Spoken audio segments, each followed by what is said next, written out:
사실 두 정상, 어제 정상회담 자리인 우주기지에서 공개돼서는 안 되는 민감한 분야에서까지 협력을 약속했습니다.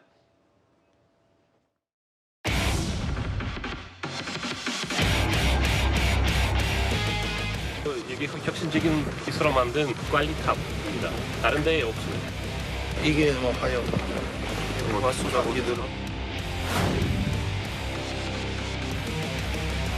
이 우주발사에서 발사할 수 있는 제일 큰 대형 발사 추진력이 있는데 것들도 있고. 보조 아이터스까지 포함해서 8m. 네, 맞습니다. 다 합쳐서 조립한 상태에서 88m 지켰습니다.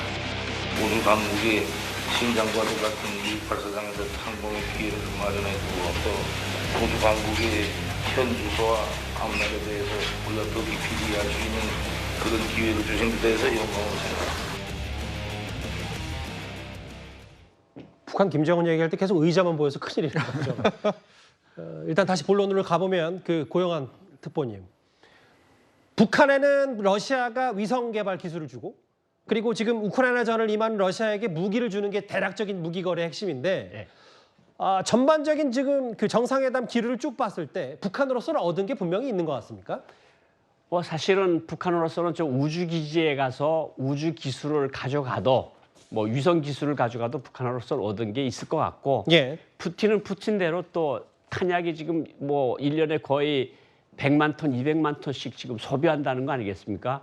근데 러시아 생산 수준이 한 100만 톤에서 200만 톤이라고 그러는데 김정은이 그건 충분히 줄 수가 있는 거죠. 뭐 좋고 나쁘고를 떠나서 그러니까 서로 윈윈을 하는 것 같은데 어쨌든 좀 이상한 점들이 보이는 게 푸틴 대통령 만나고 푸틴 대통령은 벨라루스 대통령 만난다고 떠났고 모스크바로 그리고 이제 쇼이구 장관을 16일 날 만난다 그러는데 그동안에 러시아의 어느 뭐 장관급 인사가 김정은을 동행한다는 아무런 소식도 없어요. 그러니까 러시아에 가서 약간 푸대접을 받는 거 아니냐. 어제는 물론 성찬을 먹긴 했는데 뭐 밥 한 끼 대통령한테 먹여주는 게 국가 수반한테 먹여주는 게 뭔 그렇게 큰 일이겠냐마는 저 사실 제대로 되려면 푸틴이 어느 전투기 공장 같은 데 가서 같이 참관하는 게 극진한 예우긴 할 것 같은데 어쨌든 푸틴 대통령은 모스크바로 가버렸어요.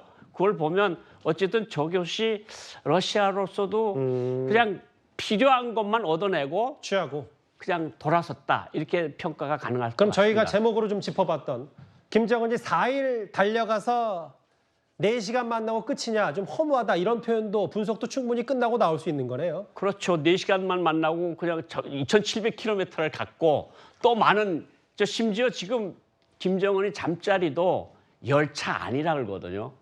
계속 열차에서만 지금 쉬고 있다는 건데 극동 하바롭스크주 같은데 그 푸틴의 별장들도 여러 개 있는 거로 알고 있습니다. 그러면 예. 사실 그런 데다가 재우고 하는 것들이 맞을 것 같은데 자기 열차 안에서 계속 자고 간다는 게 아무리 열차가 안락한다 그래도 특급 호텔 침대만 하겠습니까? 이런 것들을 보면 러시아하고 푸틴이 러시아하고 김정은이 북한하고 뭔가 조금은 모자라는 측면이 있는 것 같다 이런 생각이 듭니다. 진짜 핵심 얘기를 질문 마지막으로 드릴게요. 고특보님, 이게 국제사회가 바라보는 특히 우리 같은 한반도에 있는 시각을 봤을 때 북러가 이렇게 밀착하면 정말 대북 제재 때문에 유엔 국제사회가 하나하나 정말 오랜 노력 끝에 이러는 건데 두 사람이 만나서 물거품되는 거 아닌 걱정이 가장 본질이거든요. 네. 근데 그 정도 수까지는 아니다. 이렇게 좀 받아들이면 되는 겁니까? 사실 이번에 제일 특징적인 게 팬데믹 이후에 첫 방문지로 러시아를 택했다. 예. 김정은이 이야기를 했거든요.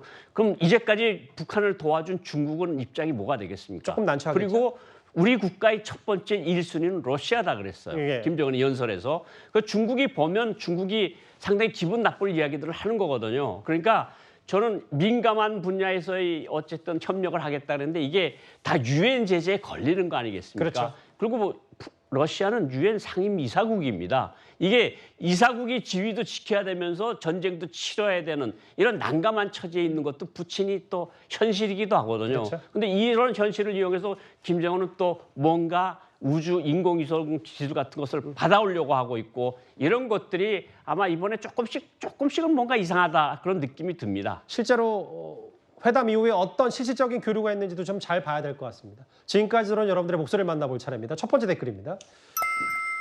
단식하면 일반인도 재판 연기해 주세요. 이재명 대표 특권 아니냐 이런 비판하신 것 같고요. 예. 클릭한 손가락도 확인하는 눈도 잘못이다. 이재명 대표 꼬리 자르기 아니냐, 책임 떠넘기 아니냐 이 비판하신 것 같아요. 뉴스타파가 아닌 뉴스 공작이냐라는 뭐 비판도 하셨고요. 마지막 하나 더 보겠습니다. 김윤아 씨 팬입니다. 노래만 하세요라고 하셨고요. 마지막 보겠습니다. 의자 걱정하는 김정은이 단식해야 되겠나라는 뭐 여러 의미심장한 댓글까지 모두 감사드립니다. 바로 마지막 주제 가보겠습니다.